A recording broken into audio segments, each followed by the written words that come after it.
will you join me in the Pledge of Allegiance? Ready? Begin. I pledge allegiance to the flag of the United States of America and to the republic for which it stands, one nation, under God, indivisible, with liberty and justice for all. Thank you. Be seated. Will the Secretary call the roll, please? Chair Machin, Here. Vice Chair Ebley, Commissioner Durr, Commissioner Earp, Commissioner Gallagher, Commissioner Jones, Commissioner Liang, Commissioner Lopez, Commissioner Quill, Vice Chair Ebley, Commissioner Gallagher, and Commissioner Liang are excused. We have quorum. Thank you. Will you call ask for the administration of oath? Those wishing to speak, please stand and raise your right hand. Do you solemnly affirm that the testimony you are about to give before this body will be the truth, the whole truth, and nothing but the truth? If so, please say I do. Thank you. You may be seated.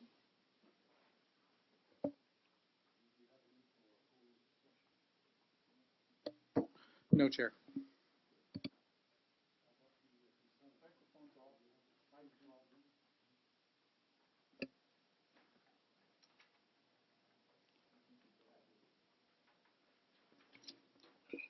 Yes, thank you, Chair. We do have a consent calendar this evening. We have 2 items on the consent calendar.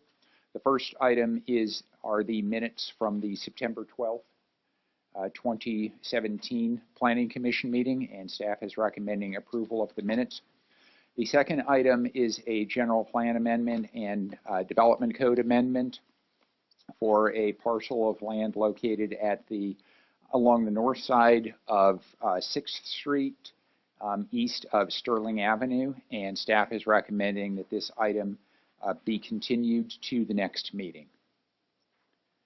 Those are the only 2 items that we have on the consent calendar this evening. Okay. Do we have any discussion on that? I'll call for a motion. Make a motion we approve the consent calendar. Have a second? We have a motion and a second to approve the consent calendar. Those in favor say aye. Aye. Those opposed, no.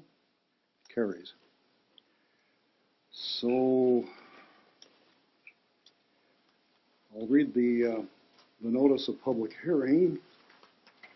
The Planning Commission will first hear a report from staff, and then the public hearing will be opened. The applicant will have an opportunity to speak. Next, members of the public will be allowed to speak. Anyone in the audience wishing to speak must be sworn in and also fill out a request to speak form. The forms are located on the table near the door. When your name is called, come forward and speak into the microphone. Say and spell your name and give your address for the taped record. After all have spoken, the applicant will be allowed to respond. The public hearing will then be closed and the Planning Commission will begin deliberations and make a decision. All actions except general plan amendments and amendments to the Municipal Development Code are final action unless an appeal is filed and fee paid within 15 days to the Community Development Department. If you challenge the resultant action of the Planning Commission in court, you may be limited to raising only those issues you or someone else raised at the public hearing described in this agenda or in written correspondence delivered to the Community Development Department at or prior to the public hearing. So that brings us to item number 2. The general plan amendment. I believe, Chair, that's item number 3. 3? Yes. Okay, that's the conditional use permit 1631 and minor exception 17-03. Could we hear from the staff on that? Yes, thank you, Chair. As you mentioned, item 3 tonight is conditional use permit 1631 and minor exception 1703. I apologize, the minor exception was left off the title slide. This is a request to allow the construction of a 400 square foot expansion to an existing 7-Eleven convenience store. It's approximately 2,800 square feet in size currently. It will go up to 28 with the addition. The store does have an existing Type 20 off-sale beer and wine license.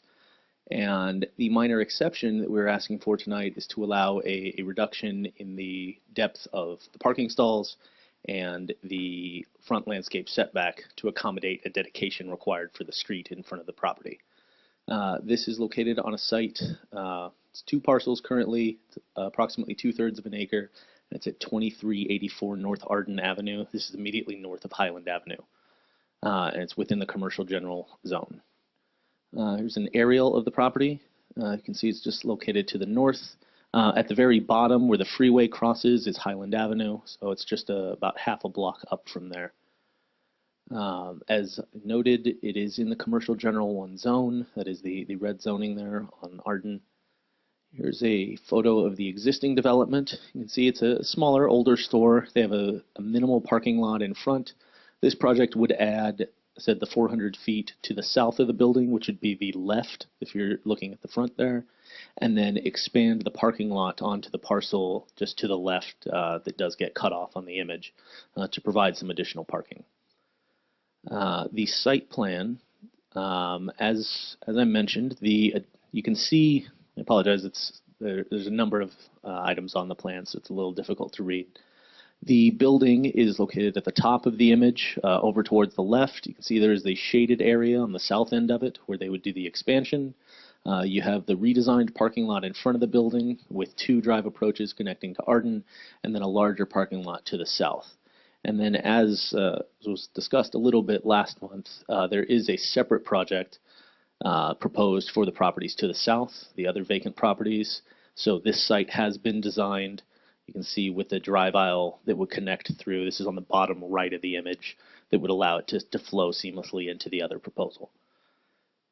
The floor plan for the project, you can see most of this is existing. I said all of the retail area is there and would remain untouched as far as this project goes. The addition that they're looking to do on the left-hand side would allow them to upgrade the restroom facilities and back-of-house area.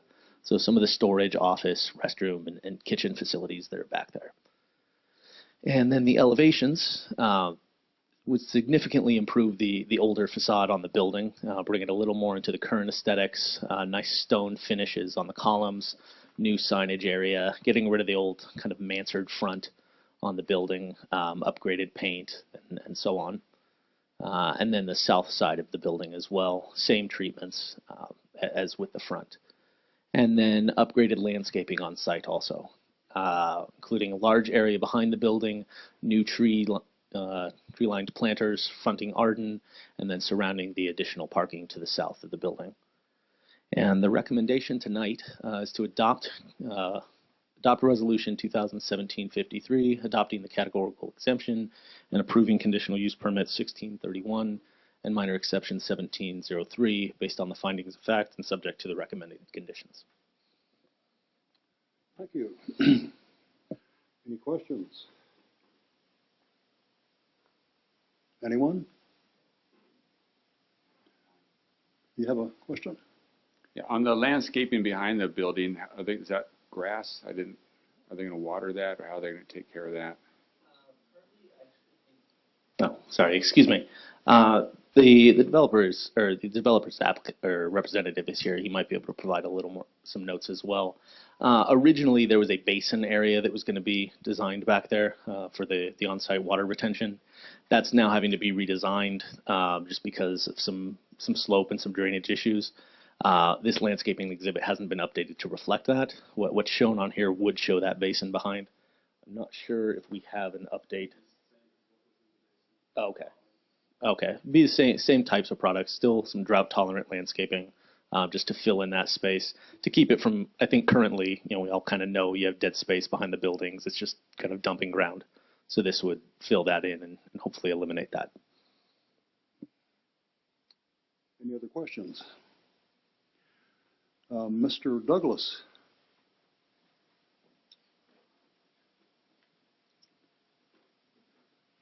I am Doug Finn with Tate Associates, here representing the 7-Eleven Associates here to my right.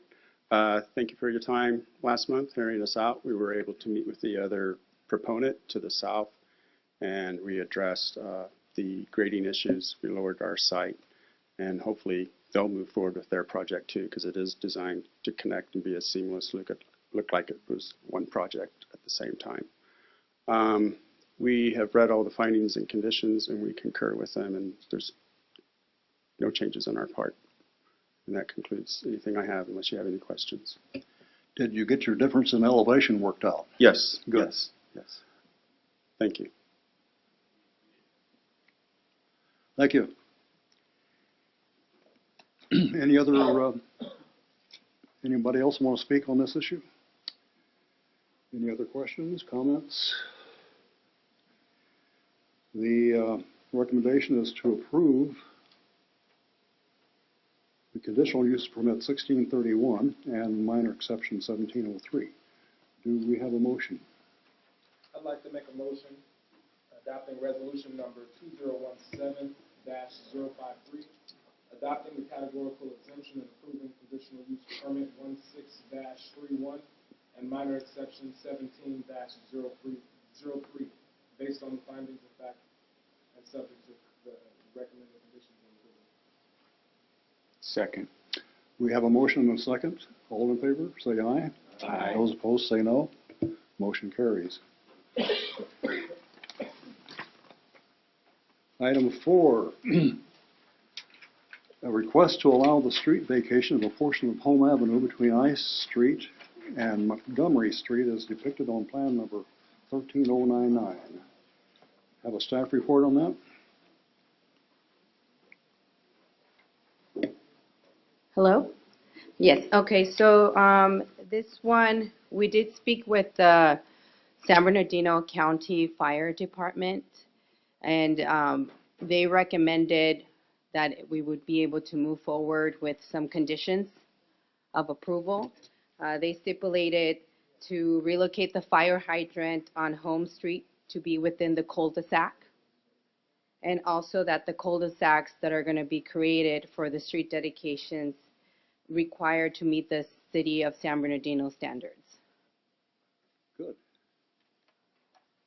Any questions or comments? Mr. Brickley, Shane Brickley, would you like to make a presentation on this? No, I'm just here to answer questions. Apparently we don't. So I will entertain a motion. I'd like to make a motion adopting resolution number 2017-057, forwarding the recommendation of approval or denial to the mayor and city council for real property street vacation 16-0008. Second. We have a motion and a second. Those in favor say aye. Aye. Those opposed say no. The motion carries. So item 5 is a request to allow conversion of an existing commercial office building in order to develop, establish, and operate a motel, Fairbridge Inn, containing approximately 19,434 square feet, comprised of 39 guest rooms and 1 manager's unit, along with the construction of required on-site and off-site improvements on a parcel containing approximately 0.74 acres. And the recommendation is that the Planning Commission affirm resolution number 2017-052 denying conditional use permit 15-20 based on the findings of fact. Do we have any discussion on that? So, Chair, if I may, if you will recall, at the last Planning Commission meeting, the Commission had before it a recommendation from staff to approve the project, and there was a resolution to that effect. Because the Commission didn't have a resolution making findings of denial, we had to bring back this item this evening. So the public hearing was closed. The Commission did direct staff to prepare the resolution. So staff did do that based upon the comments from the commissioners at the last meeting. So this is just really reaffirming the discussion and the actions that the Commission took at their last meeting in September. Is there anyone from the public that wants to speak on this? This is not a public hearing Oh, item. it's not a public hearing? It is not a public hearing okay. item. That is correct. Okay. So I guess that all we can do is vote on it at this point. Chair, just to clarify, although it is not a public hearing item, Mark is absolutely correct. Under the Brown Act, we can still allow public comments on this, but they should know that the public hearing has been closed. The commission has already acted. This is simply adopting the findings that were required. Anyone? Any comments? Hearing none, I'll entertain a motion.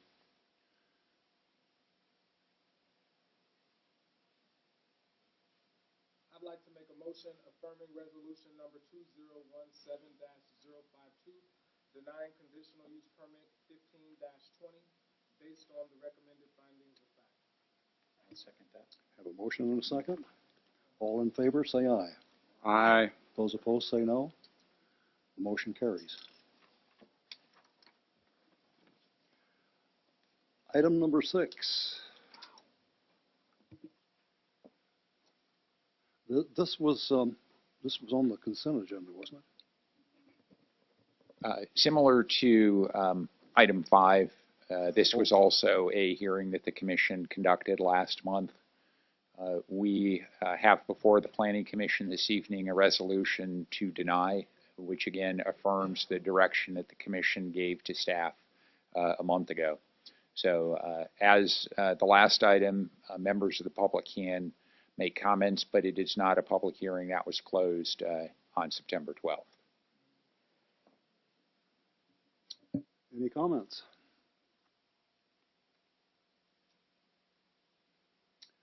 I will ask for a motion then.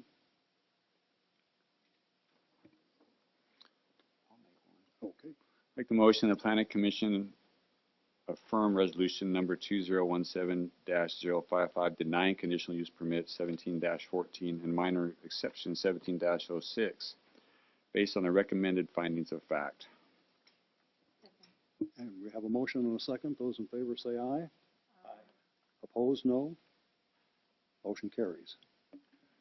Chair, and I just wanted to add for the taped record that, we are considering this the final action of the commission. So any appeals period will start today on these items. That concludes the public, or rather the agenda, I think. Unless staff has something else they wanted to add. Study session. Pardon me? Study session for the development code update. Right. Yes, we do have a study session this evening on the development code. We're going to take this a little bit out of order because we have our sign ordinance consultant here from MIG. So Chantal will do a short presentation, and then the consultant will make her presentation, and then we'll actually go back to the beginning of the code. So this is a little out of sequence, but we wanted to let the consultant get their work done. So for the sign code update study session, I really just wanted to touch on the second business community signage workshop that was held last month, August 29th. Commissioner Queel was witness to that. It was a really productive study session. We talked for about 2.5 hours. There was a lot of discussion, but the primary topics that we touched on were temporary signs in the public right-of-way and how to deal with those. That was a big issue because that's primarily surrounding the content neutrality issues that have come up in recent court cases. So we really wanted to make sure that we were being thoughtful and thorough about those regulations. Billboard signs, because those are always an issue. They're so big and visible, and we want to make sure that we have clear regulations for those. We also wanted to touch on freestanding signs and the landscape requirements. Our current requirements are a little bit excessive, so we had some discussion about that. And a lot of discussion about digital signs. You can see this is Laura from MIG was kind enough to draw up notes for us during the study session, and so that's what you see on the board behind you. And that really concludes my presentation. I want to make way for Genevieve to make her presentation, but I just want to touch on the next steps moving forward. After tonight's study session, we will be working on any minor revisions or corrections, any specific ideas that you may have that you want to see put into the new regulations. We can consider those. And then the final draft will be completed within the next few weeks, and we will be looking at the first quarter of next year for adoption so that we can adopt simultaneously with the development code.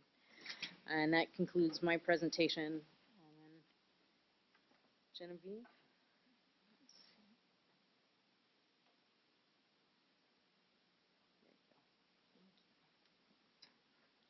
Thanks. Good evening, commissioners and chair too. Sorry, that's okay. So I'd like to just go through, you had in your packet the draft sign regulations, and I'd like to go through tonight some of those big policy questions that we'd like for the Planning Commission to weigh in on, as well as just kind of walk through what are those big changes in each of the sections of the sign code to get your feedback on those. And as we're going through this presentation, I'm hoping that we can answer affirmatively that the code update does address community needs and that it's clear and easy to use, because those were some of our kind of primary goals as we moved into the update. Also, I'm just going to bring up those policy questions again so that we have them in mind as we go through each of the sections that we'd like some more input from you on.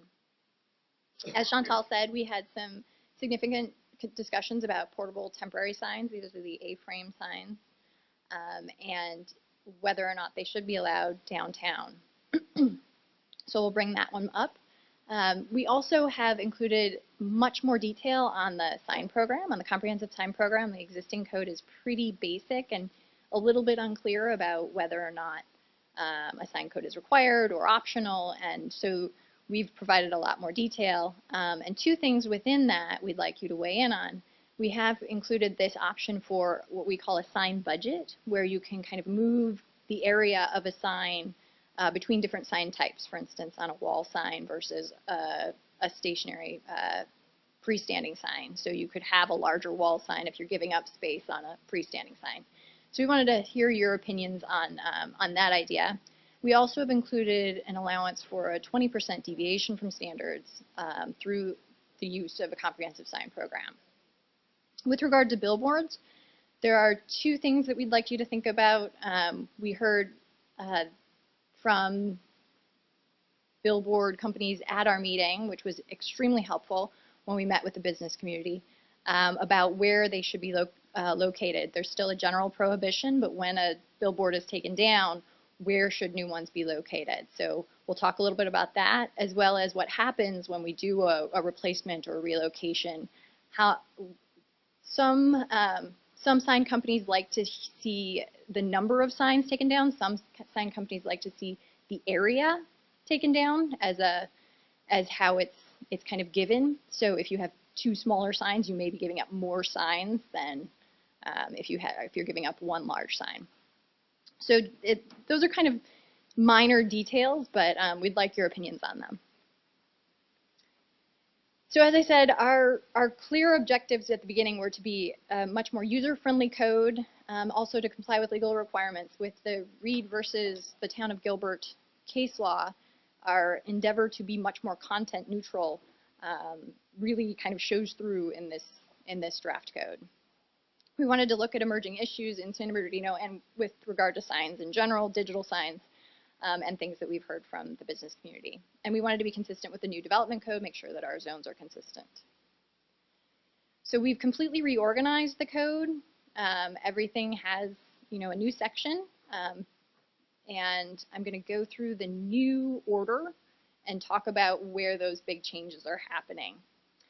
So we have a much more clear purpose statement at the beginning of the regulations, and the intent here is really to provide some basis for discretionary actions for the commission and for the director on discretionary actions that they're making. This next section is applicability. We have some information about First Amendment rights and severability, but the real kind of focus of this section is on exemptions, which was totally overhauled in order to comply with the Reed versus the Town of Gilbert case. And so we see here the regulation is based more about what's happening on the property at the time rather than what's written on the sign, because we can't regulate what's written on the sign. So for instance, if a open house is happening at or a garage sale is happening at a property, or a property is listed for sale, this is the sign requirements associated with what's happening on the property, not a real estate sign, an open house sign. So it's a little bit semantics, but it helps us get to that content neutrality. We also added an exemption for commercial mascots. These are the sign twirlers, to allow them only on private property. And also we added a new section on temporary non-commercial signs. The city had repealed the political signs ordinance in response to the Reed case, and so we've added it back in a very kind of clear non-commercial. So this would be any kind of protest sign, any kind of political signs would fall under this, and it has an exemption in the code. We added a new section that we call general requirements, and this is the requirements that each sign has to accommodate. So this is maintenance, this is illumination, and we also have a new section about, excuse me, about how you measure signs, with a lot of clear graphics about, if it's one-sided, if it's two-sided, if it's a three-dimensional sign, how is that measured so that we can provide consistency to folks in the future. The next section is on prohibited signs, and we did add a few to that list, including pole signs, signs that emit sound, odor, or smoke, and digital window signs. Since we now are allowing digital signs, we felt that it was important to place the parameters on those. In talking with the business community, there was concern about the ability to regulate those digital window signs because they can get really bright and they don't have the same kind of mechanisms of control. So that was put forward as a request from the business community. And we've also proposed to allow the temporary portable signs, the A-frame signs, in the downtown zone, including within the public right-of-way, rather than prohibiting them anywhere. This next section is design principles, and this goes kind of hand in hand with the purpose statement at the beginning, and again provides some foundation for discretionary decisions, which case law has shown is beneficial in making discretionary actions. This next section, 0.60, includes the sign permits and the sign program. So we've added some new types of sign permits, which I'll get into. But specifically, we've also added a table which outlines who's responsible, the responsible review authority. And per the study session that we had with you back last year, I think it was, we heard direction to allow staff to review some of the more routine activities and bring up to you kind of major changes to the code. So this table outlines those changes. And we also heard from the Planning Commission about the requirement for an ID decal on new signs. And so that requirement is included into this, so that you can tell if a sign has received a sign permit. And then the comprehensive sign program, again, this is a pretty significant change to the existing code, and we clarify when it's required. So on multi-tenant sites with 4 or more tenants, and kind of a myriad of other times when there's multiple digital signs and things like that, it triggers the requirement for a comprehensive sign program. Also, an applicant can request a comprehensive sign program. And they may want to do this because it does allow this potential deviation from standards, up to 20%, which is pretty standard with regard to comprehensive sign programs. Some say stay silent, some say 10%, 20%, but it's pretty standard with regard to how that's done. And then again, the sign budget that we're talking about, allowing transfer between different sign types to allow flexibility for applicants to really provide the signage that is best suited for their particular site. We also talked with you last year about the potential of a creative sign permit. So something that, could allow for a super graphic or some other kind of very creative sign that has to meet pretty significant design criteria in order to qualify for this. But under these parameters, they would not have to meet any of the other size limitations of the code. But you cannot allow a prohibited sign through this process. We also included an iconic sign permit. So this is for kind of historic signs that it provides an incentive for retention by exempting iconic signs from the sign budget for all maximum allowable sign area. We also added a potential non-conforming sign permit this is basically to allow signs that are maybe like a commercial store, because our sign regulations are broken out by zone. So if you have a commercial store in a residential neighborhood, to allow them to change their sign in an appropriate way, because they would be stuck under residential requirements otherwise. So we have pretty significantly revised the way that the permanent signs tables look, which is, this however many square feet for this type of sign for each one. But largely the actual parameters remain the same. So we haven't significantly cut sign size, we haven't significantly increased it. We've just kind of moved it around and made it more clear about what's allowed where and how to get that done. So before, the code was divided into the CO zone and basically everything else. We've combined the CO zone back with the commercial, and we've separated out by commercial, industrial, residential, and public zones. And otherwise, it's largely consistent with existing code.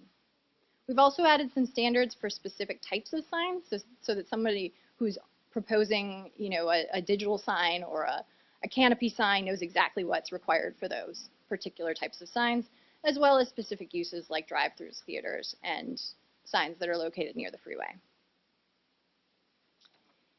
With regard to temporary signs, this was pretty significantly overhauled, again, to be consistent with the content neutrality needs. But there's no real kind of significant things that come up there other than covering both non-commercial and commercial speech, as well as residential temporary uses as well, because the current code was kind of limited to looking only at temporary signs in commercial zones. So this kind of expands that. This section is general advertising, which is the term that we're using for billboards. A lot of sign experts kind of have been moving away from calling things off-site signs, more towards general advertising for hire. It's its own land use and its own function, if it's especially in the age of digital billboards, where we can see them kind of moving around. So this continues the general prohibition on new billboards in the city, which is the city's existing policy, except for those relocations or replacements, which are generally associated with a new digital billboard. So the current code required a CUP. We would be requiring a development agreement or a license agreement with anyone who wants to relocate their billboard, and they're required to remove at least 6 other billboards. There was no specific requirement saying the number of billboards removed in the current code. We also removed a 5-foot setback requirement. Caltrans does not require billboards to be set back from the freeway or from the edge of the right-of-way. This code did. We took that out based on discussions from the business community. And so the location is also proposed to be limited for new billboards to only within 200 feet of the freeways or on city-owned property. And that limitation wasn't clear in the last code, but we're calling that out here. The non-conforming section is largely the same, except we've made it much clearer what is non-conforming, when can signs be retained, and also have specified that they must be maintained. And we also clarify that iconic signs are exempt. The enforcement chapter is really just the mechanism to look at when we have a problem, and putting it all in one location makes it easier for staff and code enforcement officials.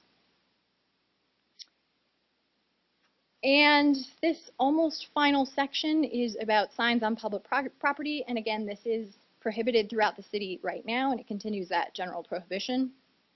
We have some language in there about allowing First Amendment rights and protest signs when they're physically attended by people to be consistent with the First Amendment.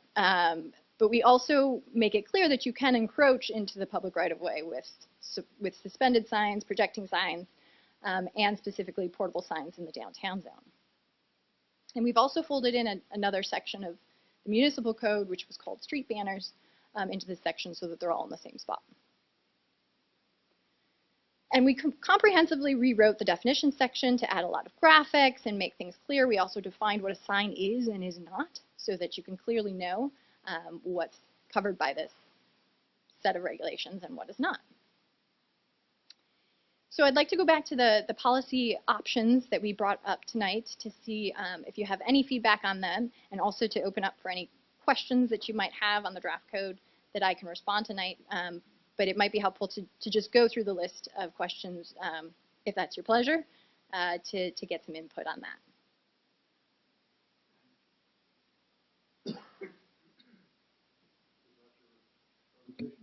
Yes. Yes. Does the Planning Commission have any questions about this or comments? I have a question. In regards to the commercial mascots.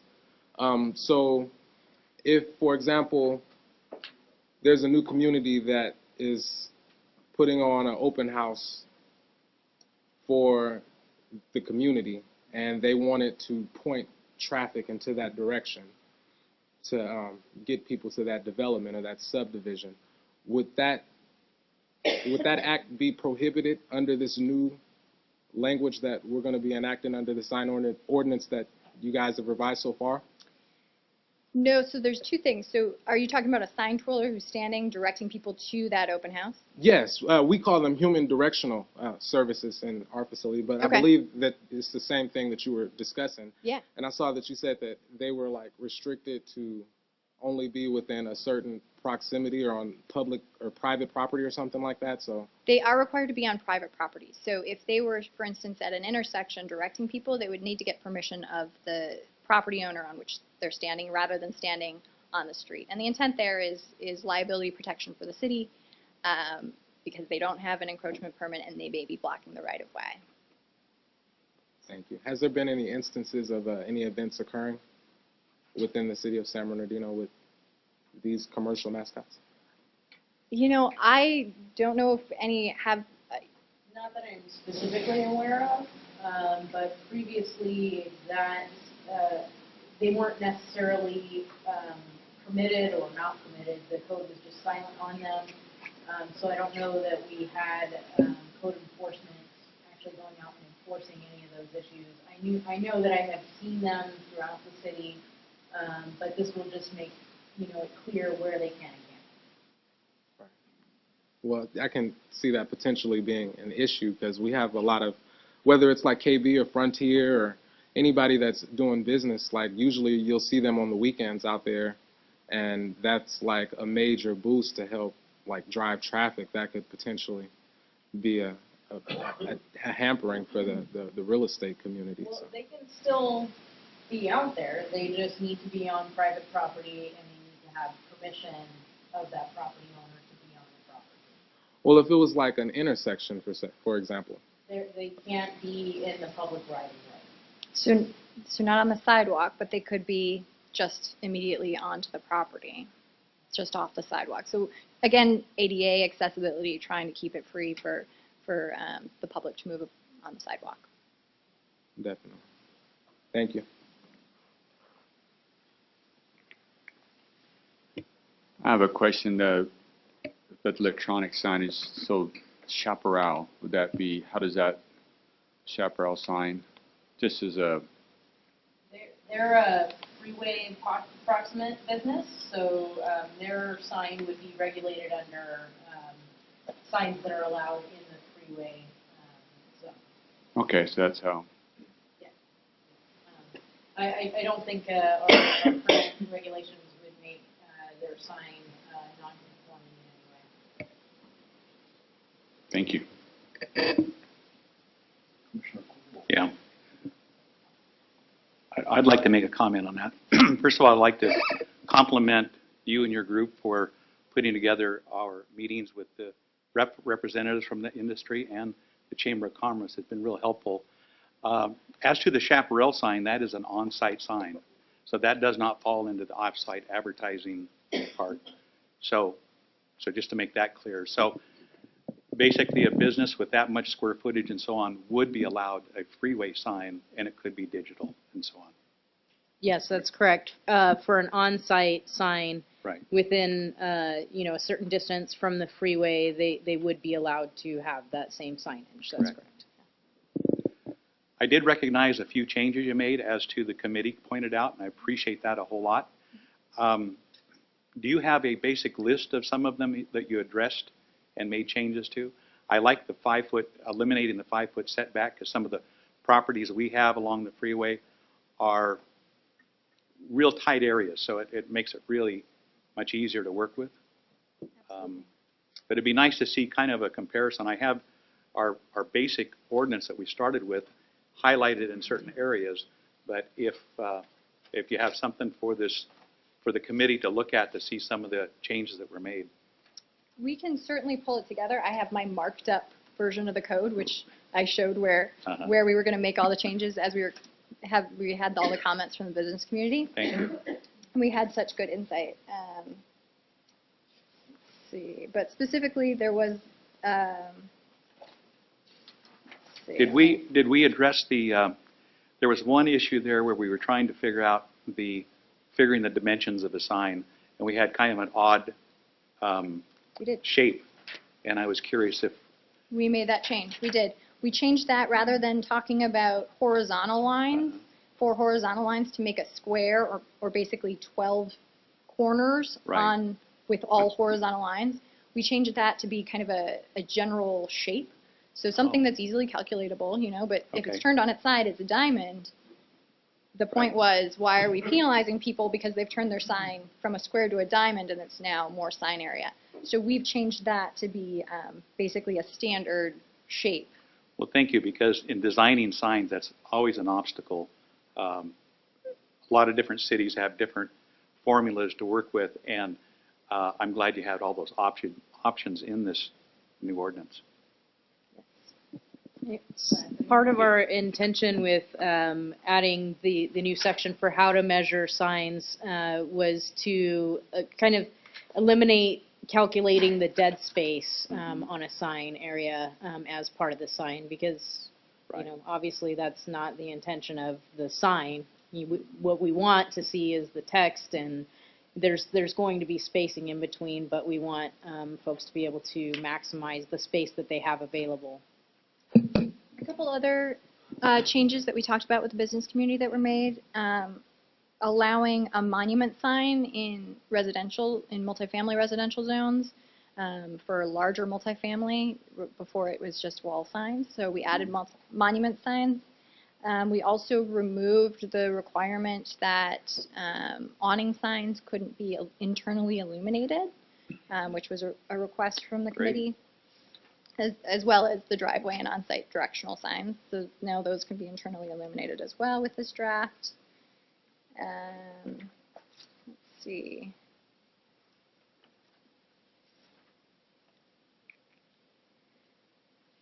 There was a discussion about how to measure the luminance and use of nits versus foot candles.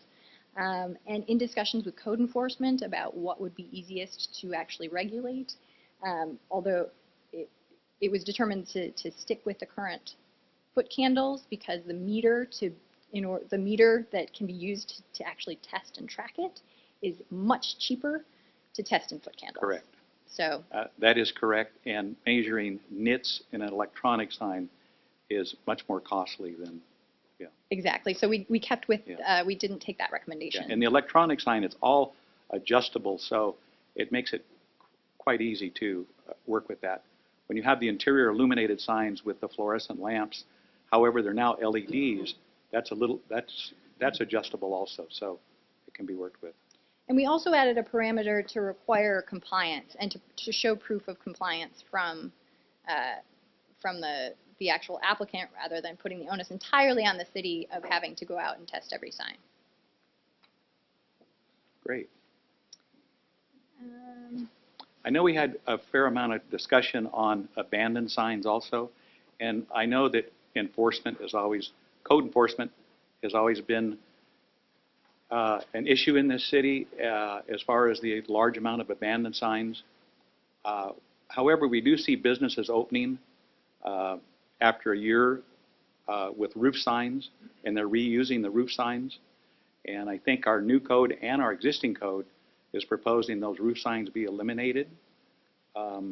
Those are considered non-conforming because they're illegal. If they are abandoned, I think we made consistent after talking with the business community too. We extended that period Okay. to, I believe, 2 years. Comply with our general non-conforming standards for the property, Okay. which is 2 years. Yeah. Or, I think we changed. sorry, 1 year, I think. I think it's 1 year. Yeah, 1 year. Right. We also made some pretty significant changes to the billboard section, to the general advertising section. After speaking with the business community, it's reformulated. It essentially says the same thing, but we consolidated a lot so it's a lot clearer. And we also talked specifically about the locations where it's allowed, which would be on city property or within X feet of the freeway. And then the one that you mentioned with billboards not having to set back 5 feet. Right. Um, And it does include a licensing agreement too, I believe, Yes. for any billboards. Any Even billboard- off-site advertising? Any billboard's required to have a Okay. development agreement, or that Right. can be a licensing agreement if it's on city property. And I'm flipping through everything, and that's about everything that. Well, again, I want to express my appreciation. I'm a native of San Bernardino, and I've seen this ordinance change many times over.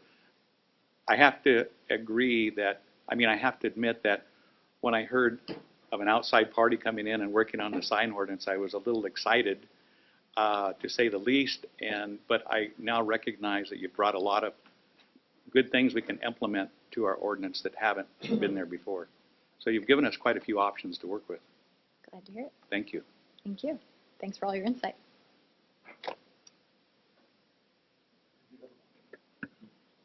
Question, comment, and hopefully you can fill me in. I do recall when you first came and we had the very first work session, you were listening to our concerns. And I know that one of the concerns was the signage in those businesses that either don't have the means or the inclination to comply. You know, we're talking about maybe small grocery, mom and pop, liquor stores, and so forth. And in looking at all of this, I see the words consistent and standard and so forth, which are great. But my concern is that many of the violations are with another level, with smaller businesses, liquor stores, and so forth and so forth. Did you? I didn't see anything on there, or maybe I missed it, about how much space can be dedicated. You know, I think for our city here it was 25% of the window space, and others it's 33 1/3 if there are no regulation. Places like Palm Springs may have 15%. I mean, what is it here? And that obviously doesn't seem to be working, or we're not enforcing it. Is there anything changed in your recommendations in reference to this? We kept that amount the same, and that's included under current code. It's included under the exemptions, and it's 25%, and we kept that consistent. What was that? We kept that consistent in this Okay. in this draft, so there was no change to that specific regulation. So all businesses are allowed 25% of their window area to be devoted to signs. And again, that it does become an enforcement issue, but we do have some good language to support some of that enforcement now as well, with regard to maintaining adequate visibility so that, you know, the police can see into the establishment and things like that. Was there also something in your recommendations about homemade, handmade, my sixth grader made the sign versus more professional looking signs? Is there any reference to that? There is, yes. There is the requirement that signs are professionally applied. So that's a little bit up for interpretation, but that can, with talking with staff, they can talk about, you know, using even just a template for letters can make a big difference rather than just spray painting on board. And also we require materials. You can't use something like plywood that would be affected by the elements and would disintegrate. These two others, I'm looking really for comments from you regarding this whole comprehensive signage regulation. Would you say then the new recommendations would be more user-friendly for the vendor or the business person who is trying to, as well as the city, because it won't mean anything if we can't enforce it? Absolutely. So do you think it's also user-friendly for those who will be charged with enforcing? Absolutely, and that was really the intent, to make, there was a lot of kind of open-ended things in the last code where you kind of had to make an interpretation, and if you had a sign prepared without talking to the city and knowing how, and even, I think even within staff, if staff turns over, there can be different interpretations. So our intent was to have extremely clear language so it's user-friendly for businesses coming in with new signs, for staff to interpret the regulations, and for code enforcement to enforce So be clearer, more comprehensive so that we can work with. The other thing is you had on there, what is a sign, definition of a sign. And in some of the smaller stores or liquor stores, and I can understand that some of them will have windows and then the windows get graffitied or scratched and so forth. And they're tired of paying to replace them, so they board them up. Does that make it no longer a window when it's boarded up and then the signage rules don't apply? Because I know I've run into that in the past. That's an interesting question. I think that also tips to the development code and how much fenestration, how much windows are required, and if they have the adequate materials that they're using. Mark, did you want to weigh in? Yeah, maybe I'll chime in as well. It really is both a building code issue and a general development code property maintenance issue. And Commissioner Lopez, you are correct. There's kind of two pieces to this. One is getting a code which is clear to everybody. And then the second part of that is the implementation and the enforcement side. So that is something that Commissioner Queel and the committee has discussed quite a bit. So we know that once this is done, then the real work starts, if you will, on the enforcement of it. Okay. Another thing, another comment that I'm looking from you. I always like for people who work on something to kind of, even though it's just a vision, what is the outcome? What is the expectation? What is this? You know, because when you came here the first time, you heard concerns about blight, and the city just didn't look clean. It wasn't going to attract new businesses and new developers if it continued to look the same. So what do you foresee as the outcome once all of this is implemented? What is the vision? Share it with us. That's a great question. We did a great tour with staff when we first started, so we were able to kind of get into the mindset here and see where some of the problem signs were, where signs were working and where they weren't, and also see, you know, where additional development opportunities are, and to be able to support that. Our intent is really to be business friendly. I think this is a business friendly sign code, to facilitate the process quite easily and quickly with a lot of director approvals, and pretty clear directives on what's required. I think the quality, that said, I think the quality requirements are also pretty clear with the design principles that really state what the city's looking for, and really it does step it up certainly for some of the signs that have you know, maybe been done in a kind of slapshot kind of way. So I think the vision of this sign code is to really facilitate new businesses coming in, facilitate existing businesses to provide the signage that can really help their business flourish, while maintaining that aesthetic sense of community that we'd like to see here. Thank you.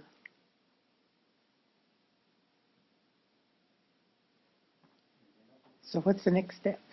I think we covered everything. It's pretty thorough. Thank you very much. Thank you. So that brings us to the development code.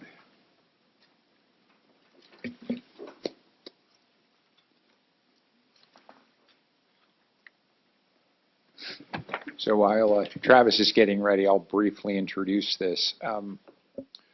The development code, the sign ordinance, the majority of the work is being done by the consultant, Chantal, and the rest of the planning division staff have been involved, but most of the text, if you will, has been written by the consultant.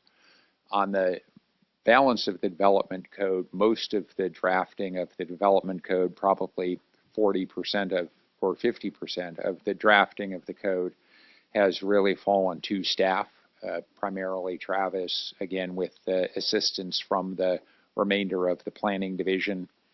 So this provision, or this work effort, I should say, has taken longer than we anticipated, certainly longer than I anticipated when I started here 3.5 years ago. But what we want to do this evening, the Planning Commission has had, I believe, 3 study sessions, if I'm correct. So this evening, Travis won't be going into the level of detail that you just heard on the sign code presentation.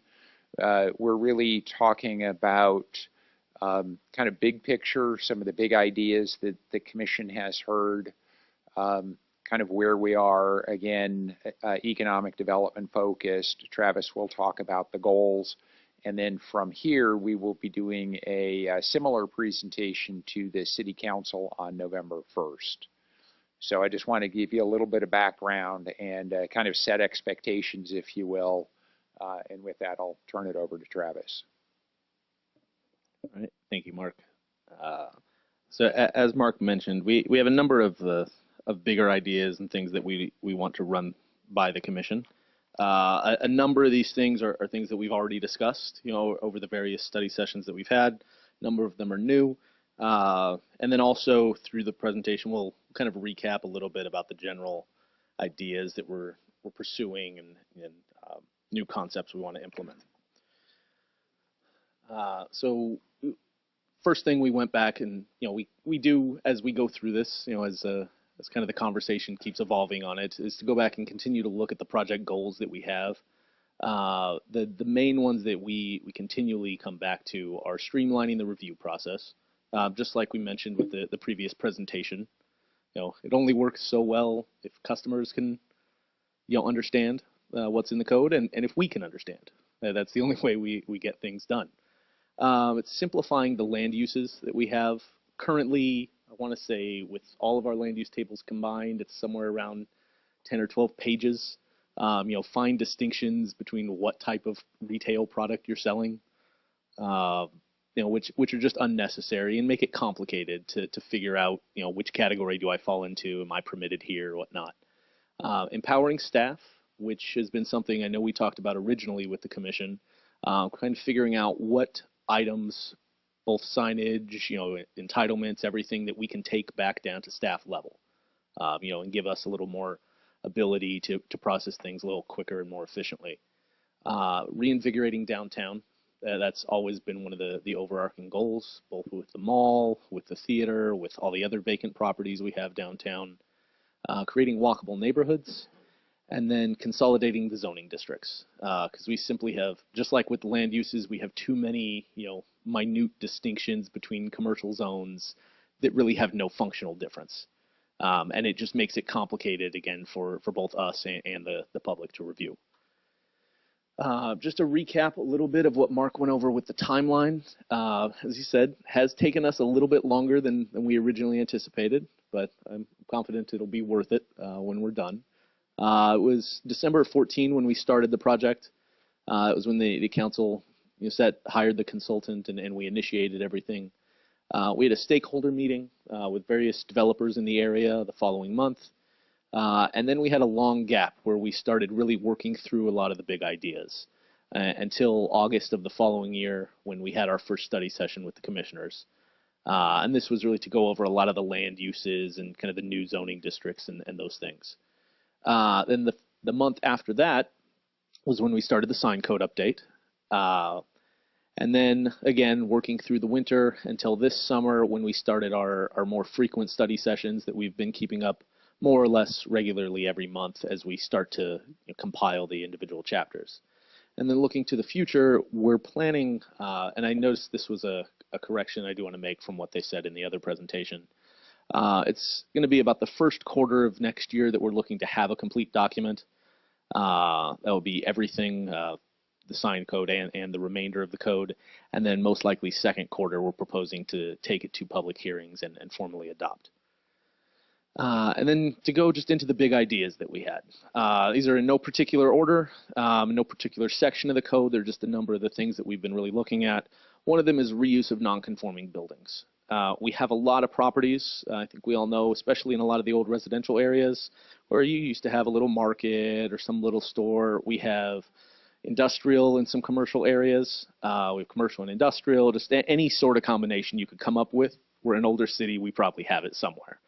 And that's often very prohibitive because we say, okay, you have this building that's clearly intended for this, but you're not allowed to do that here. You're in the wrong zone.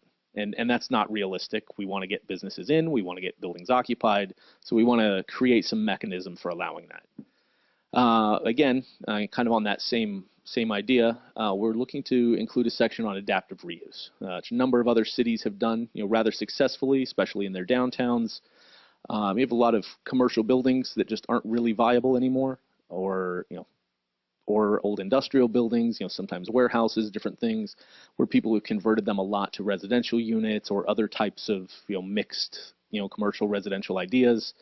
So we do want to implement that. We do have some areas that we've been looking at with that. People know south of Highland, you think of Arrowhead, D Street, Sierra, all there. You have a lot of old office buildings that are just kind of off the main corridors now. There's no businesses in them. Nobody really thinks of them, and they've been sitting vacant for years or decades. We've had actually a lot of interest in properties over there about what could I do, possibly converting some to residential and things. In order to do that, we would need to add a new section to address that. We also want to start adding in community gardens.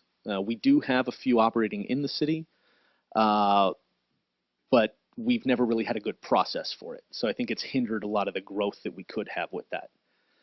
We're also looking to add in some provisions for public art.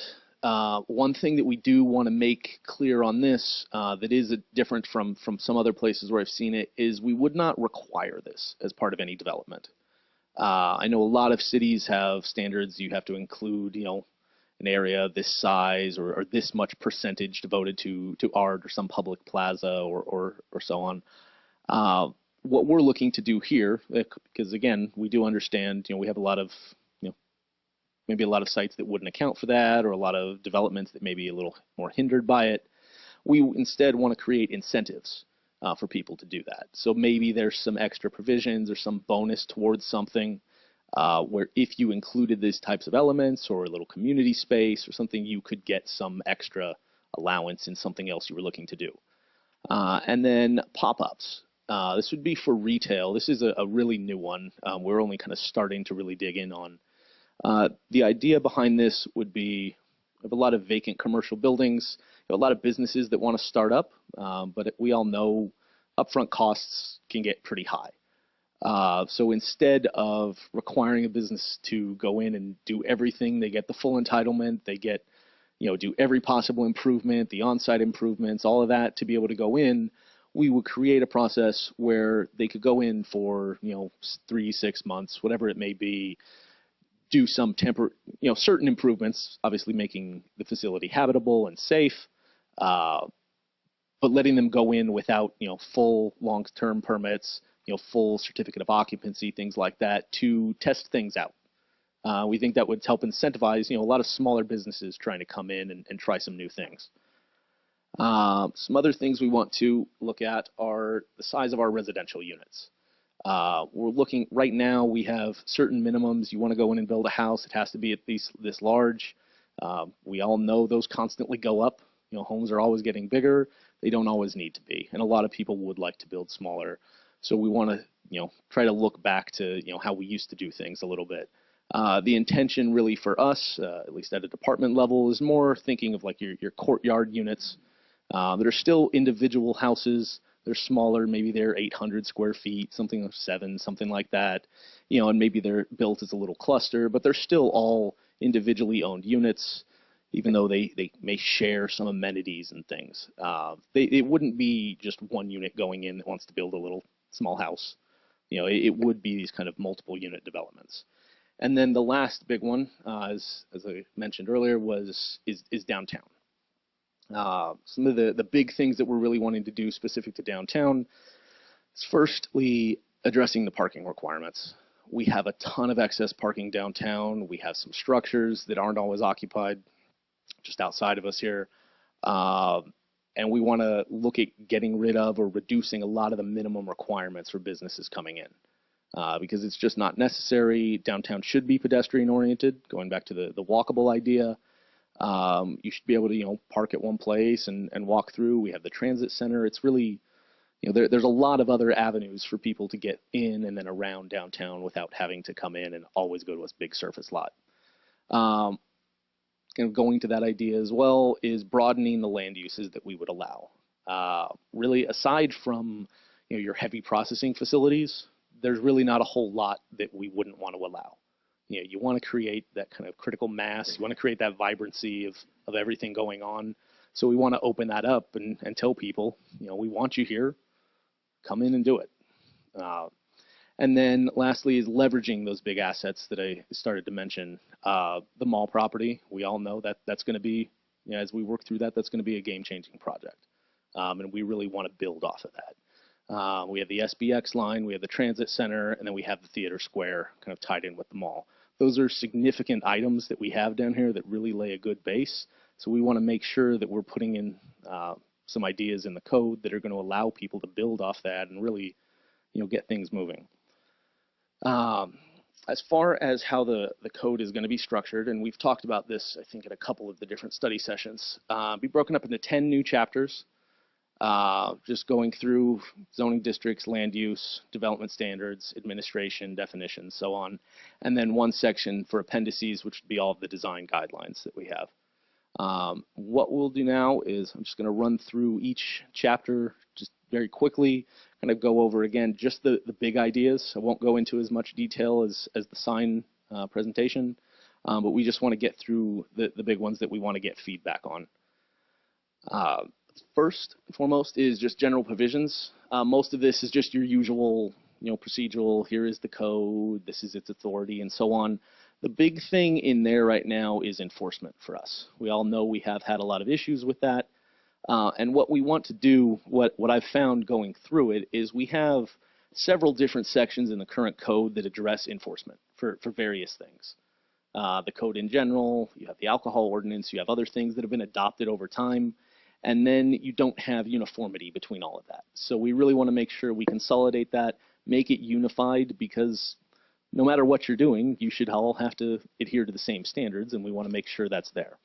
And then one other thing is working with code enforcement to see if, and our city attorney's office, to look at options for misdemeanor citations when there are violations. Right now, I think Mark can explain it a little better than I can. But there are some instances where you have a violation on the property, and we really don't have the ability to go in and cite the way we should to address those issues. Yeah, just a follow up on that. Yeah. There was a recently created task force that the city manager created that has representatives from community development, the police department, as well as the city attorney's office, really looking at code enforcement. No surprise, is a big issue citywide. You all live here, so you see it every day. And one of the issues that this group has identified is a lot of the development code provisions. While the municipal code, a violation of the municipal code can be cited as either a misdemeanor, which is a criminal citation, or an infraction, many provisions of the development code are specifically reduced to infractions.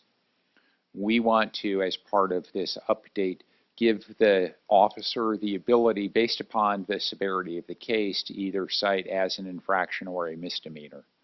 So this, while it's in the development code, really goes to the long-term code enforcement issues that we've been dealing with for quite some time. So this doesn't affect the Planning Commission, but it affects staff's ability to enforce the codes with proper force. We won't use misdemeanor citations in many cases, but we want to have that tool available. So that's what this is about. Microphone action. Will there be some kind of process to how to escalate from? Yes, it wouldn't be in the development code. Code enforcement is looking at their standard operating procedures. So yes, the SOPs that the code enforcement division uses would determine when, yeah, exactly. How to escalate. Yeah, exactly. Gotcha. I might be able to add something to that.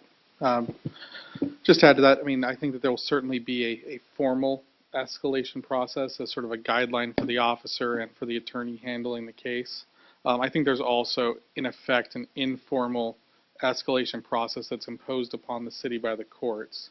The courts are going to expect that we're going to be using misdemeanor criminal citations for very serious issues in the development code, or for issues that we've already tried lower levels of enforcement and have been unsuccessful. So I think even if we tried to bring these without going through that process, we wouldn't get very far.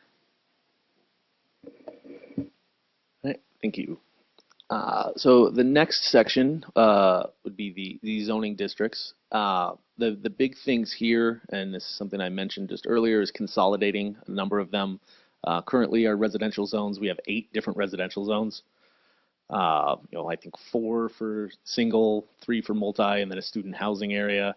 It's really not necessary. There's other means that we have to make the distinctions and ensure the same, desires with as far as development is concerned.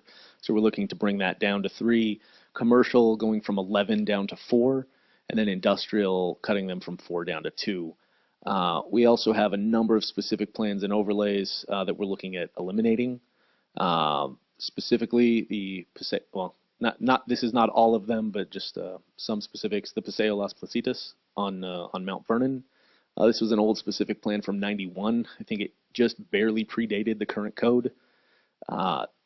It's just not really applicable any longer, unfortunately. It was a very nice plan when it was put together. Has never really been implemented in any way, and just the style of the development really doesn't fit what we know is being done now. So we just look at it more as a hindrance to what's going on over there. The University Business Park, this is the area up all along Hallmark, kind of behind the Walmart off of University. It's a big industrial park effectively, and it's more or less built out. So there's really not a lot of distinction in there from our current industrial standards and what we're going to. So it's really not an effective tool any longer. And then as far as some of the overlay districts, just a couple of them we're looking at are the Central City South area, which is kind of everything from Rialto to Mill surrounding the ballpark. And then the Main Street overlay, which is basically right where we're sitting right now. All of the provisions for those, and there are still a lot of good things, would be rolled into a future specific plan for downtown and the downtown zone in general. So it just doesn't need to be repeated multiple times in the code through various means. We have our land use provisions as our next chapter. The big idea there, as I mentioned, is streamlining a lot of the land uses, creating broader categories, and encouraging flexibility. We've seen a lot, especially in the last couple of years.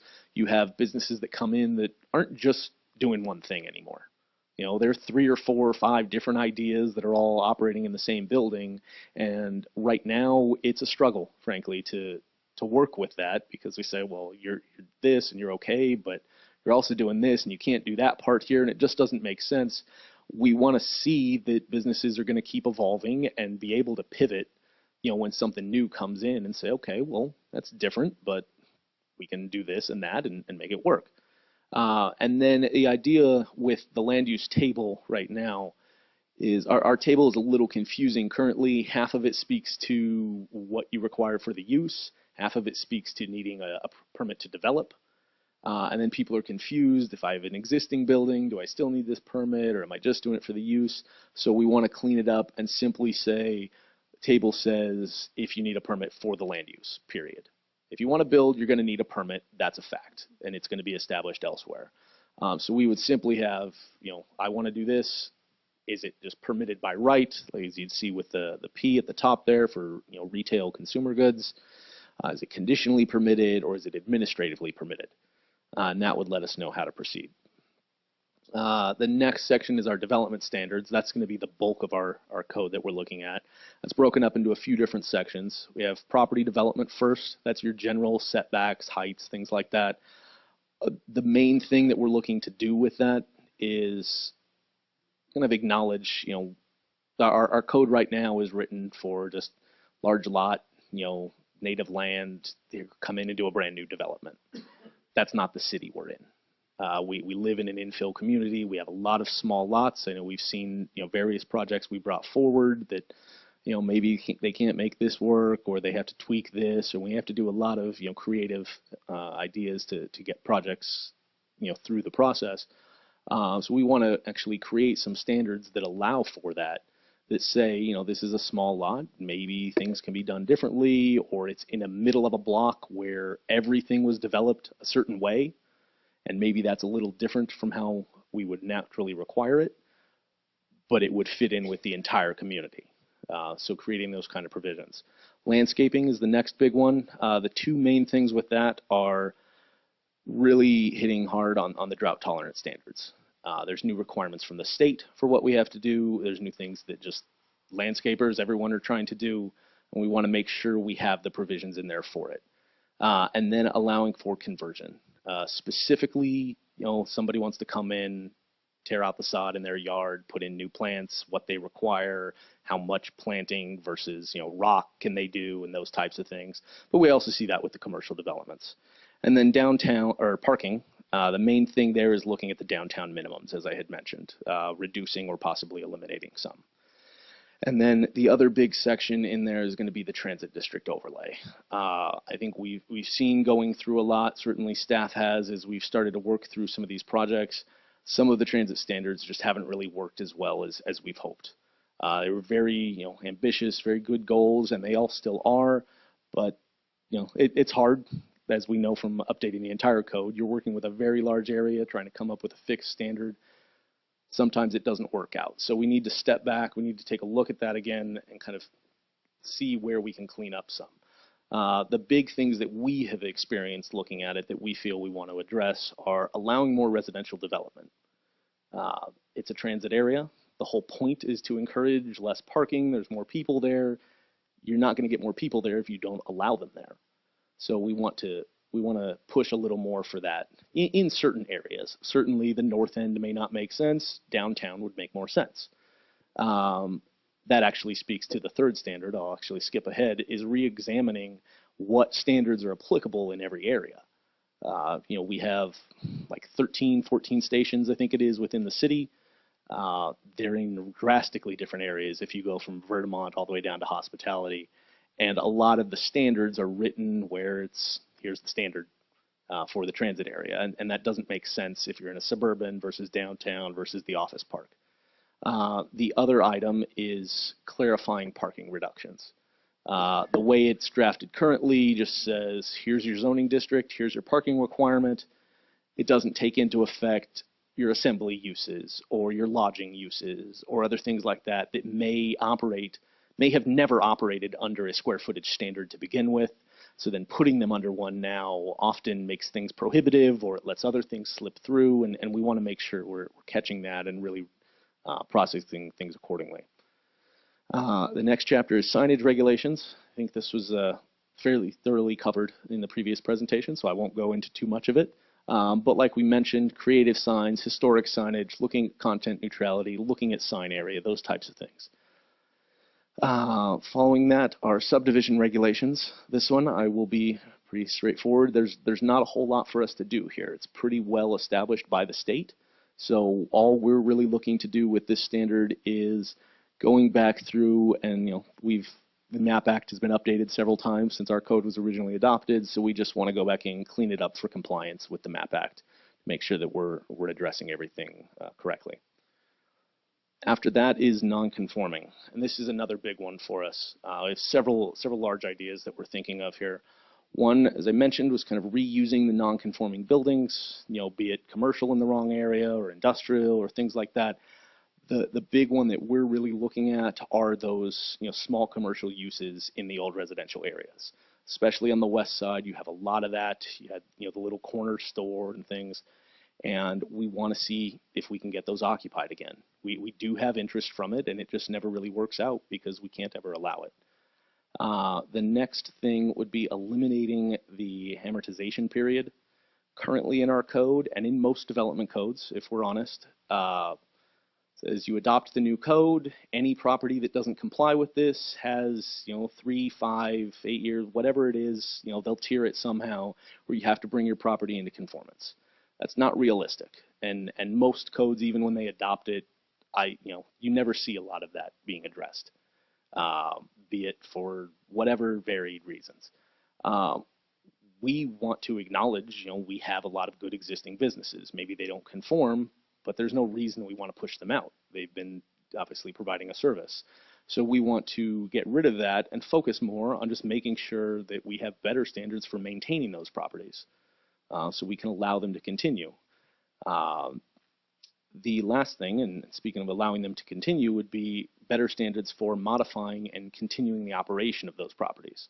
If we're going to allow them, we're going to allow them to stay, we have to figure out how, what mechanism are we going to do that with. What happens a lot of the time, you have older properties, they want to fix up the site. They want to maybe modify their business a little bit or something, as the market evolves, and we say, nope, you're non-conforming. If you touch it, you lose all your status. You have to get the full permit. You have to do all of these things to comply, and then they can't. So you either get businesses that let themselves be run down, or then they just pack up and leave because they can't meet any of the standards and they want to do things.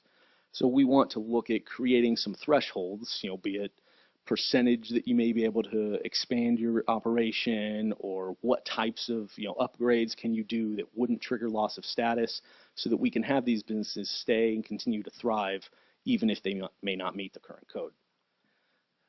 The next section are permits and actions. This is really just every type of permit we have, the findings that we have to make, those types of things. The big thing here for us is looking at our entitlements and really what we require. Currently, we have a lot of mixed permits. You want to establish a conditionally permitted use, you need a CUP. You want to develop on that property, you need the CUP for that as well. And that doesn't make sense. We want to say these are permits for land use establishment, these are permits for developing. So if you're only doing some physical improvements, you wouldn't have to necessarily go through the conditional use permit if the use is already permitted. Things like that. It would allow a lot more flexibility. It would save a lot of things that do have to come up through the commission. I think the best example is a lot of the drive-throughs that always want to rebuild. The use is already there. It's been permitted, for decades. They want to do some work on their building or a small expansion. They have to come back and bring it through here. When it's really not, it's entirely appropriate to take it through just the technical body, the DERC, to get requirements for physically improving versus establishing the use. After that is our administration and procedures. This is really how we would do everything, from taking in the project, reviewing it, getting it to hearing, and all the way through the process. The big things that we're looking to do there is, one, clearing up a lot of our review authorities, mainly for all of the departments that we've moved around. Department names change. We've contracted on our refuse services. We've contracted now with the fire district on our fire protection, and that doesn't exist in the code. Everything is city fire still. We also want to increase the noticing that we do for certain projects. We've certainly done a lot of things with our major projects list and with the flyers we put out and better advertising online and all of that. The last step, or the last big step that we see, is doing some of the on-site noticing.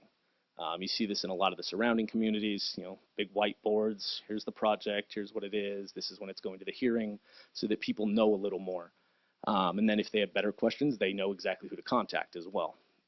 This would be for specific, real significant projects, commercial over a certain size, residential over certain units, projects on certain acreages, things like that. It wouldn't be for your little, we're doing a quick facade remodel or something on an existing business. That would be a little overzealous on the number of projects we would be noticing that way. The last thing would be with the decisions and the appeals. We want to clarify the timelines on all that. I know we make the announcement every meeting here on projects. You have this long to appeal, when things are effective. That doesn't exist as clearly for a lot of the lower level permits that still should be subject to the same periods. So we want to go in and really firm that up and make it clear, this is when this is effective, this is how long you have to appeal, so on and so forth. Coming up to the end here, we have our definitions. This is pretty straightforward. We all know what this chapter is going to contain. The big things we want to do here are modernizing them. We have a lot of outdated, when you get 30 years old on a business description, there's a lot of things that just aren't applicable anymore. And then one of the big things that we currently deal with are we have so many different types of land uses on our tables, and we don't have definitions for all of them. So even when we're trying to make those interpretations on, well, where should this go, we don't know, because now we're having to make an interpretation on what that is too. So we want to make sure we've unified the definitions and the land uses so that we have clear definitions for what each thing is, kind of where the flexibility is in that. And then lastly, is our appendices with the design guidelines. We currently have these. We do want to upgrade them, obviously, being written 25 to 30 years ago. There's a lot of things that we, going to the third item actually, to update to reflect the current best practices, both for building design. We also want to provide for some uniform applicability. There's certain things that you look at, whether you're building a house or a warehouse or a restaurant, you still want certain things, certain screening on equipment and other things, and we want to make that clear. And then lastly, would be clarifying what are standards, what is the absolute thou shalt do this versus what are guidelines. We'd like to see these types of elements or these types of materials or colors potentially, those types of things. We want to make that clear for people as they're coming in and designing their projects, where do you have to, where would we like? So in conclusion, we just want to kind of recap the timeline. We said we are now, with these ideas and with what feedback we get, we're looking to complete those final chapters that we haven't brought forward yet, which are really all of our land uses and all of our development standards, and get that packaged up as a complete document. We're trying to have that done, said first quarter of the coming year, after which we would take it to public hearing sometime in the second quarter and ultimately adoption. And if there are any questions or any feedback on any of the ideas we're proposing. In the beginning of your presentation, Yes. you said something about pop-up. Yes. Can you clarify what that might be? I don't know if, I think it sounded like it was a temporary. it kind of, yeah, it can be a little confusing. I think Mark looks like he has a little bit of an answer there. So pop-ups are relatively new, and there's actually an organization that's got a website, popuphood.com. And what it allows businesses to do, particularly startup businesses, is to test their ideas in the marketplace. It's very expensive to start a business, to collect the capital, and actually launch your business if you don't know it's going to work.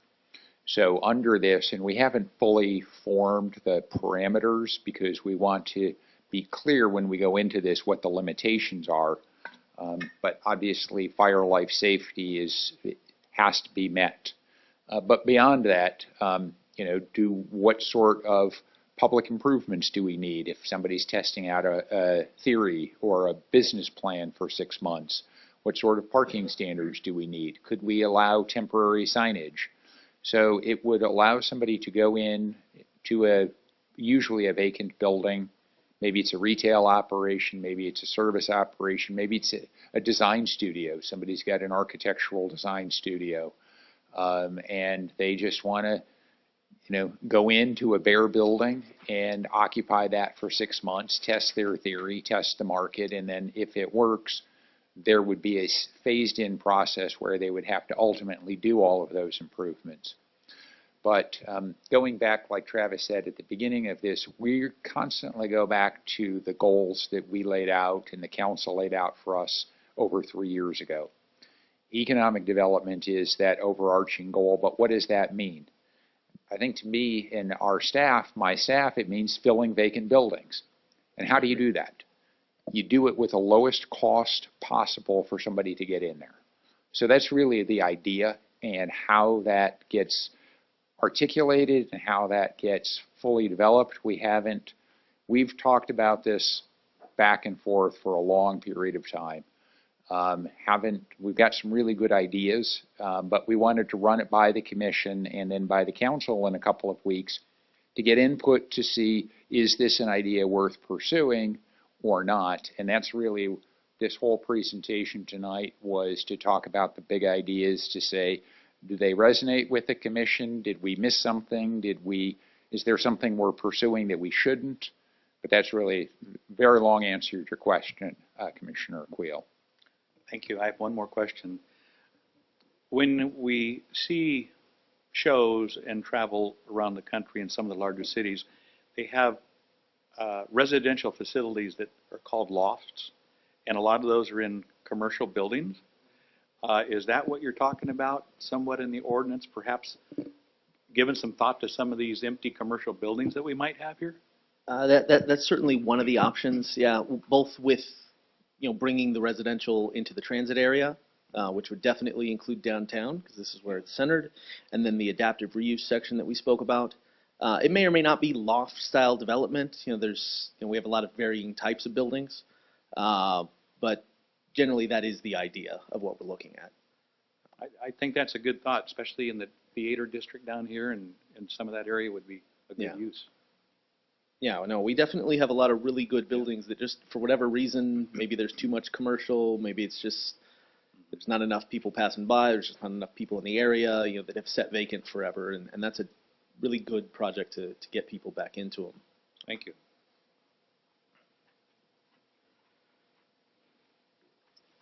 I can add on to the pop-up idea, because my wife makes me watch Hallmark movies, and everyone gets married and happy. It's kind of a cool idea, so I think it'd be cool to pursue that some more.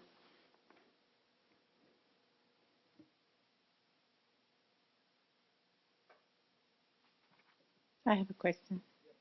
On page 4, chapter 2, the zoning districts, just so I can better understand, when you say consolidation of zoning districts, residential from 8 to 3, are you talking about the same land space, but just a broader outline of what the the areas that are zoned for residential would still be zoned for residential. We're not looking to add any or eliminate any. Okay. The big idea, I think, one of the better examples is with the residentials or multifamily zones. I think we have 4 currently. There's really not any. The only real difference between them is what density you can develop at. And there's already provisions in the code that say if your lot is this large, you can build this many units per acre. If it's down at this level, if it's only this size, you can develop at this many units.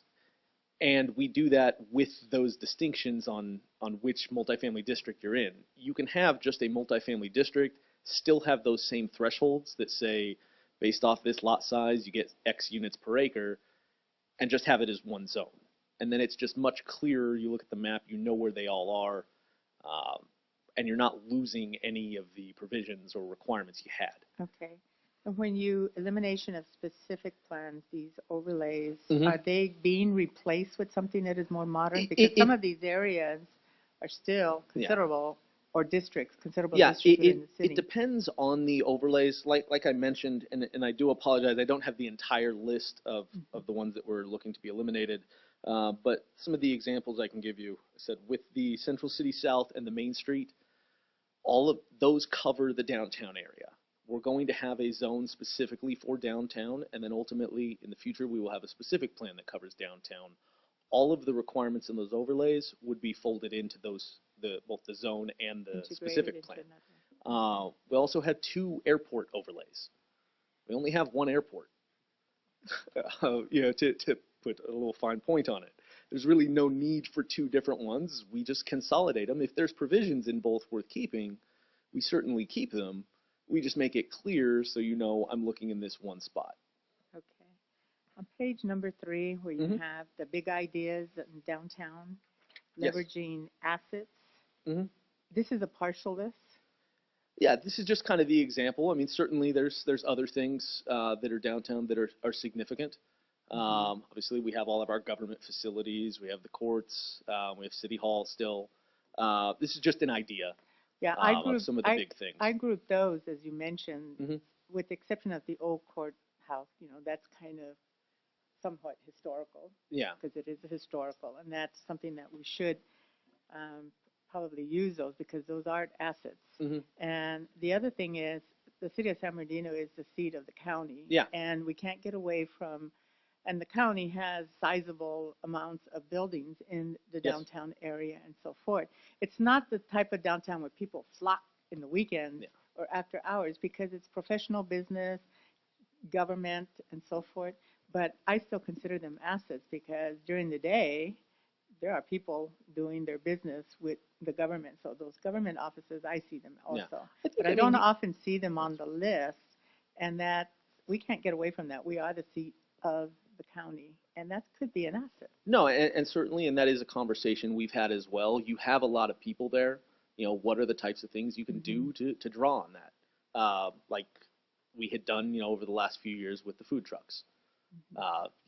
We know those people are here. We know they got to eat because we have to eat. So we created an event to draw them in.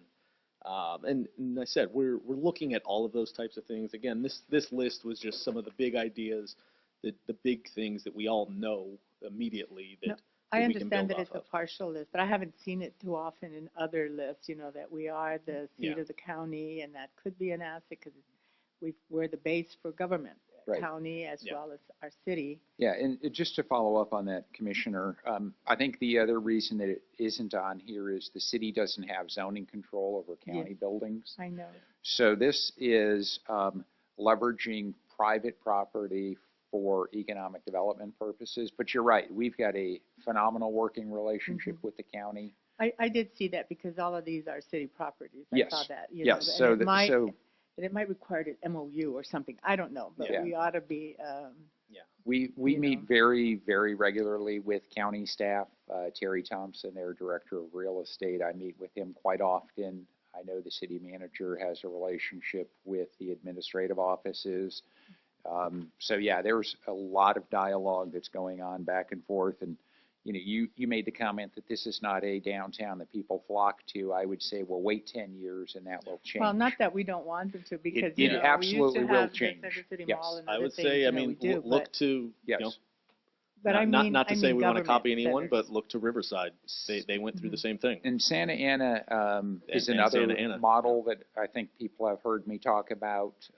When you look at the demographics of Santa Ana, they are the county seat for Orange.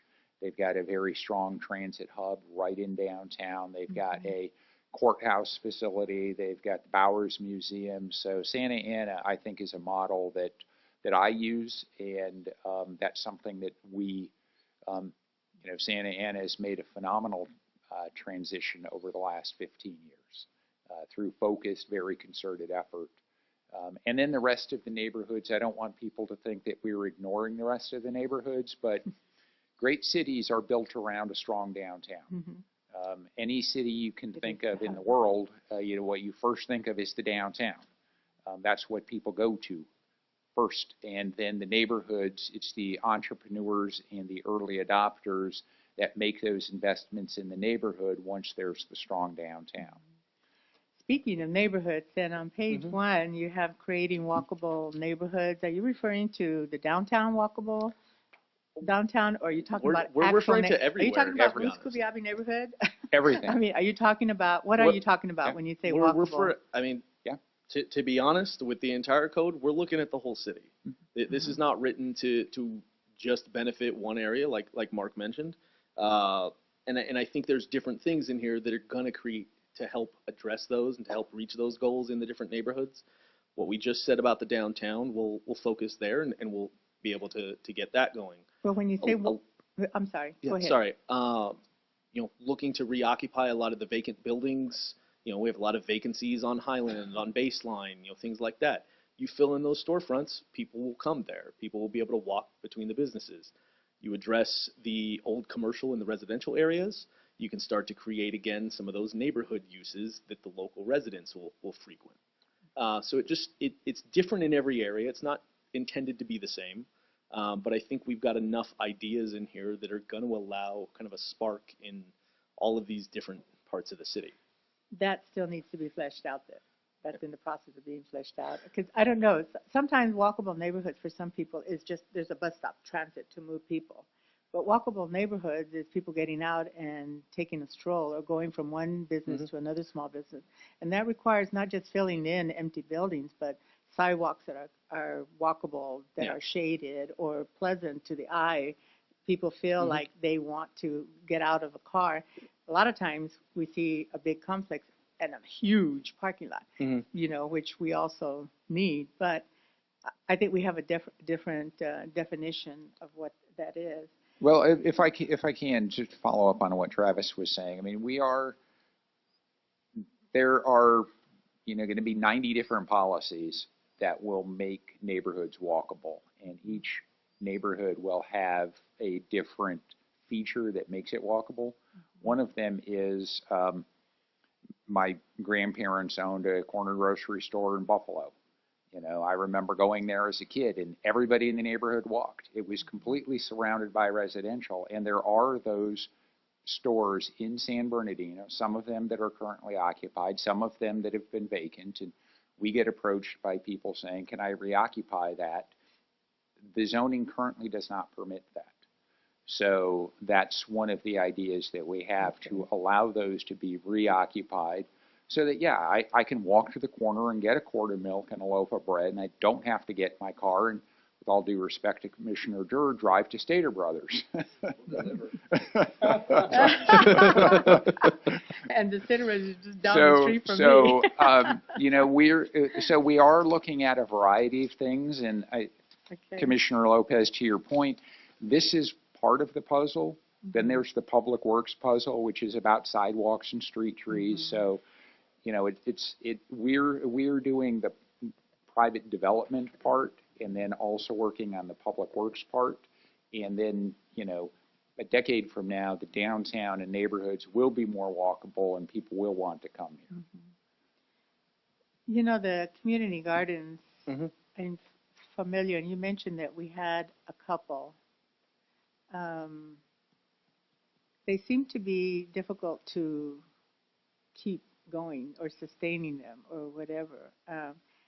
And I don't have anything against community gardens, but I'm more focused on places where people can gather. And that may involve trees and, that kind of stuff, whether it's downtown or whether it's in other places. But community gardens are really specific for the people who are willing to work them and harvest what they plant and so forth. So I have nothing against them, but I also think we need more. And in reference to, as you recall, Mark, when you did, you invited the public to come to City Hall, and you had all kinds of photos about what would you like downtown to look like or your city to look like. And one of the places that I heard people commenting and so forth, that nice to come and just sit, places to gather, eat your lunch. And we do have, that is one of the other big ideas that It's actually the other half of that idea. It just didn't make it onto the. It didn't. But we are working on it. It wasn't here because we don't have enough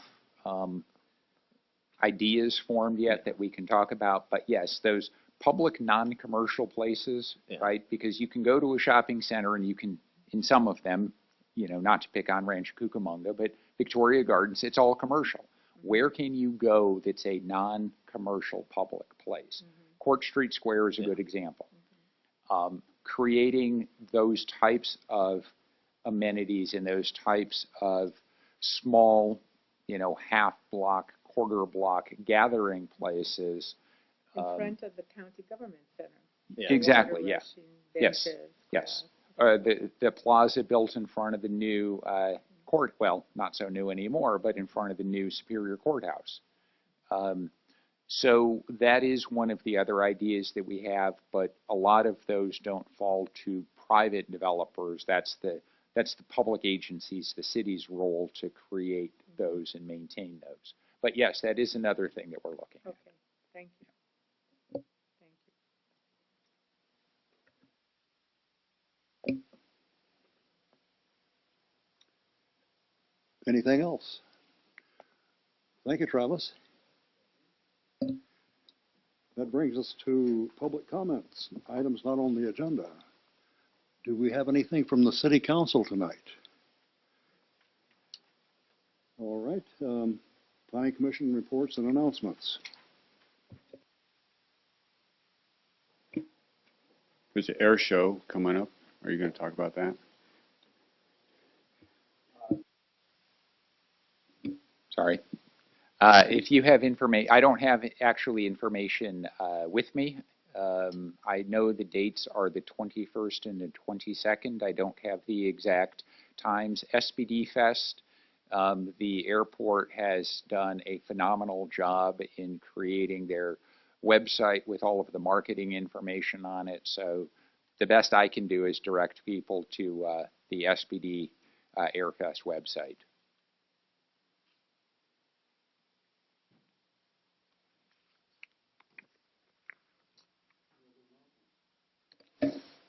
This week is our last food truck. This Thursday, right? Next Thursday, the Next 19th. Thursday. Yes. So I'll be attending that to see that. So I hope to see you guys all there. And early voting just started today as well. So I encourage you guys all to vote. Permanent absentee ballots will be out this Friday. And that's all the announcements I have. I would just like to compliment everybody involved with this past weekend, the Route 66 event. It turned out to be very successful, and we have the Chamber of Commerce did a great job, and we had a great amount of support from the city too. So thank you, everybody.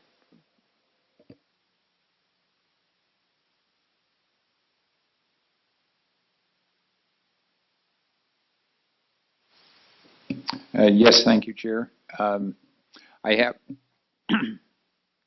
I have a copy of the major projects list that I will have Melina hand out. As Commissioner Durr said, the upcoming air show and yes, the Route 66 rendezvous, Chamber of Commerce did a phenomenal job. Parks and Recreation was very, very heavily involved with that, as well as the police department.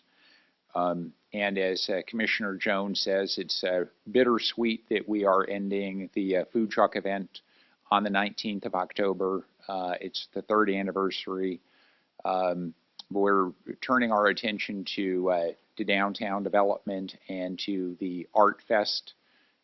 Some of you may know, and I'll be talking more about this as we get closer to the event, but we have done 2 Arts Fests over the last 2 years, and our 3rd annual event is coming up on March 24th of 2018.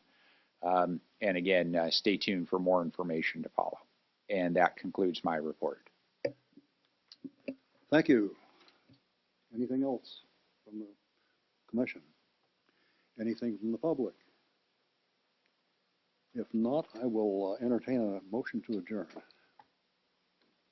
will make that motion that we adjourn this planning commission.